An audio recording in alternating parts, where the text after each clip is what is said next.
All right, so this is gonna be our elephant walks. The whole intention of this is to actually work on like pulling and stretching on that sciatic nerve. So in this position, we're starting off super high here, and then we're gonna have our head up. Again, if I have my head down, I'm gonna have tension from here, and then I'm adding tension down into my legs.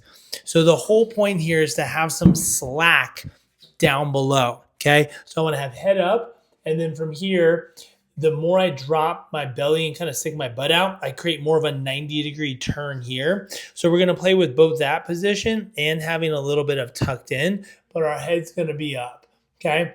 And so all you're going to do then is just pump back and forth.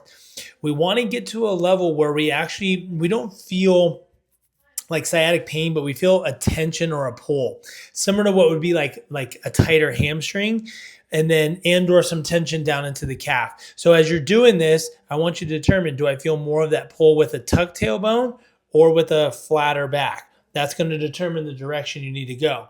Now, if this is too high and you're not feeling anything, well, you would go down to whatever that next level would be. So if I'm here in this position, head up, it's going to be the same thing, okay? And then before we start going down in levels, what we want to be able to do is tuck that head down a little bit and see as that starts to increase that pull, right? And we're just finding that threshold. That threshold is what we need to start to teach that nerve that the pulling is okay.